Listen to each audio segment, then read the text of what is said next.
Welcome back to BYU Sports Nation. Just holding some Super Bowl rings here. Just came across a few Super Bowl rings. Super normal day. By random over here in the Cougar Council Room. Yeah, they just happen to be over here. And you know who else just so happens to be here? The three-time Super Bowl champion assistant coach of the Kansas City Chiefs. He is Porter Ellett. Let's go. Porter Ellett's in the house. What up, Porter? Softball teammate, most important. We played intramural softball, and I thought that was the peak of my life. And then you go on to win 3 rings here. It's a debate. We got a shirt for that. You know, it's up there. That was a good team. It was a good team. It was a good team we had. This might be the only softball team we had 2 one-handed players on the softball team. That's right. Yes. And one. Yes. And one. It was awesome. Credit to you. No.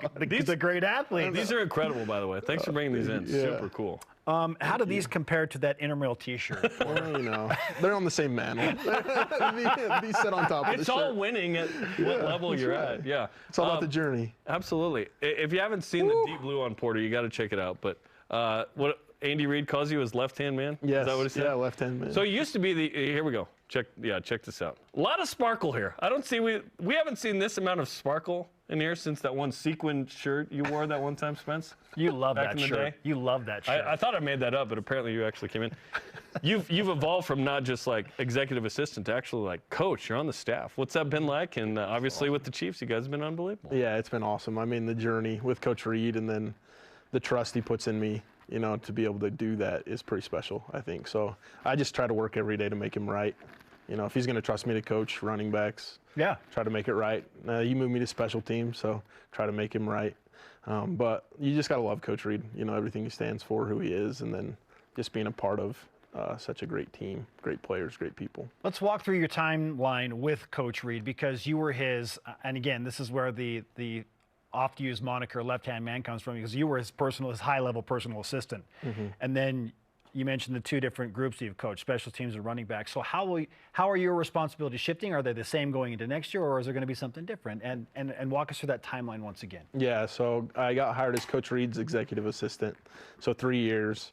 We won the first Super Bowl my last year in that position, so 2019. Got to go down to Miami and win one, which was pretty special. And then after that, he moved me to offensive quality control, which in college terms is like an analyst. I worked with running backs and quarterbacks the first year. So I got to work with Patrick and sit in all the meetings. And then after that, I was with running backs and tight ends for a couple more seasons. So Travis, Isaiah Pacheco, you know, I got to work with all those great guys. And then this last 2 years, I was just running backs. Yeah. So got to coach them and work with them. And then just barely moved to special teams. So get to work with, you know, the whole team essentially. Which will be fun and be able to learn something new, you know, special teams, a new world. It's been fun to have some BYU guys over the years. So just clear the air here. Is there special treatment for the Cougs or no? I mean, you always need a couple Cougs on the team. You know? I'll tell you what, there's not a lot of Utes on the team.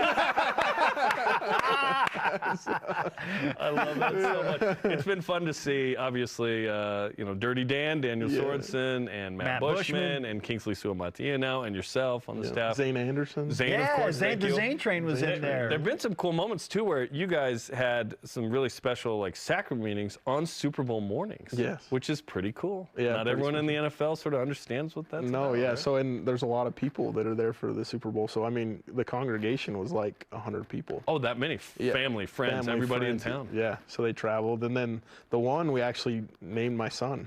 So, and then went out and won the Super Bowl that night. What a day. That was a good day. Wow, what a day. Yes. Man. Yeah, had you lost, like you can't lose on that day now. You talk about pressure, man. Kid's born a loser. No, but thankfully Griffin's a winner. Griffin's in there. You slipped Griffin, Patrick Mahomes. Whoa, what was that? That's crazy. Feeling it.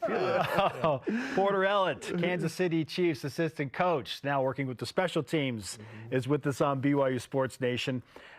When you work around and with guys like Patrick Mahomes and Travis Kelce, and now they have obviously their Big 12 backgrounds and BYU's in the Big 12. What are those conversations like, Porter? What's the trash talk like with those guys being in the same college football conference as BYU now? Well, I mean, there's no shortage for sure. Like every time you run into them, like, what do you think of Cincinnati this year? How are they going to be?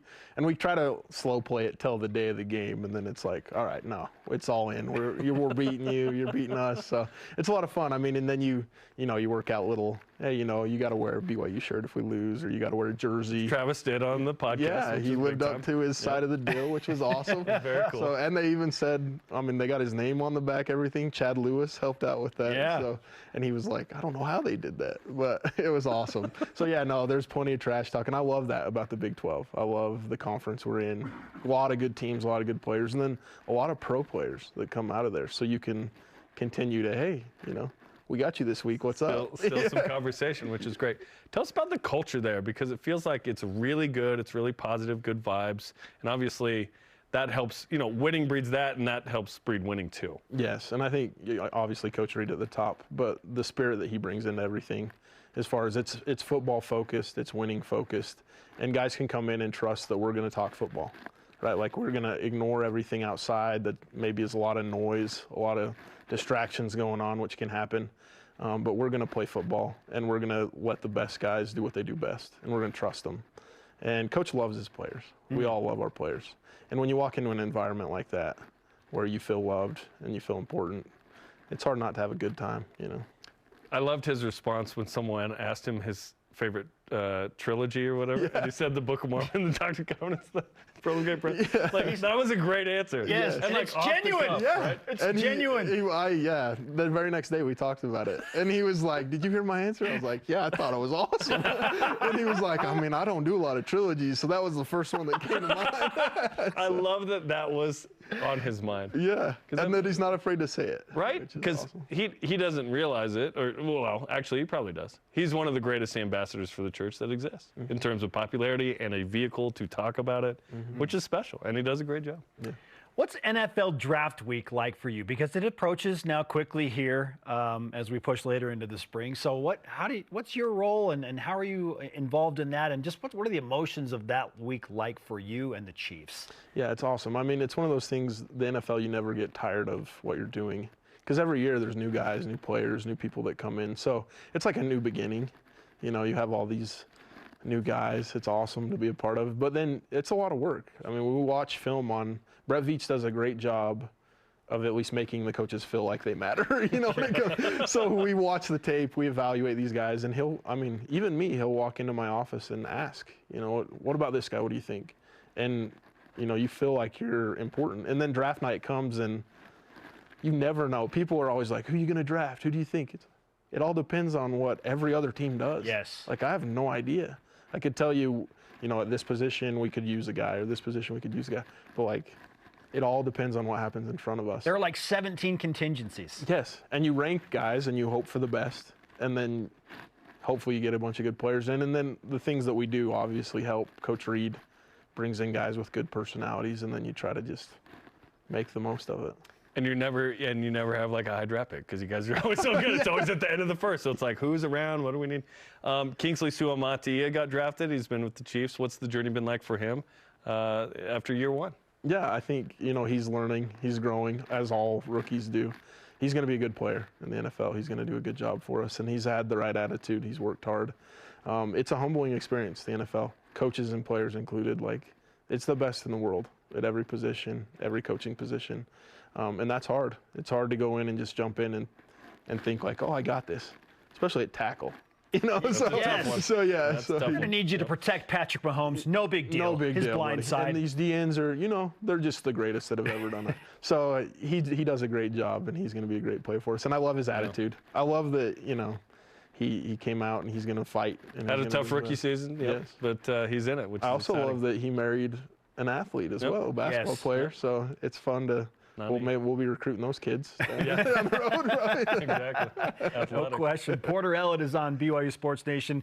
As we wrap up, I want to bring up something that I heard Patrick Mahomes say in the NFL Films piece that was done on you a few months back, where he said, I believe Porter Ellett is going to be a great coach in this league and a head coach in this league at some point. That's a weighty compliment for you, Porter. So what's that like for you to hear a guy of his magnitude value you that way? Yeah, it's pretty special, you know, and I didn't pay him to say anything like that, so, but I mean, it's really kind of him, Yeah. first off, but then I hope to live up to, you know, that kind of statement. You know, like Patrick doesn't just throw things out there or say things, so he says what he feels, and hopefully one day I can do that, and hopefully I can make, you know, him proud and everybody else proud. But until then, I'm just going to try to focus on, special teams this year, doing the things right. Focus on our gunners, doing a good job, blocking punts, returning punts, like that. That's all I'm really focused on right now. But I love it. I love being able to work with the people I do, Patrick included. But and I love football and love to win. Porter, there's a good chance Taysom Hill might be on the free agent market. I'm just throwing it out there. Let's get Taysom to Kansas City. He can't comment on it. And he plays special teams. I'm just talking about a switchblade, man. That guy does everything. Right? He's awesome. Just throwing it out Swiss there. Army knife. Yes. It's been fun to see your journey. Like, literally, we're playing on a softball intramural team, and now you have 3 Super Bowl rings. I mean, life's good. Yeah, Life's it's good. crazy. And look at you guys. Proud of you guys. This is awesome. We haven't won anything, but we're here having fun. Yeah. Well, thanks for coming in, and we love seeing these, and we will give these back to you in like a minute after we take some pictures. So, Porter, thanks for the time, man. Thanks for coming in. having me. Great to talk to you, brother. See ya. It's a blessing to be here.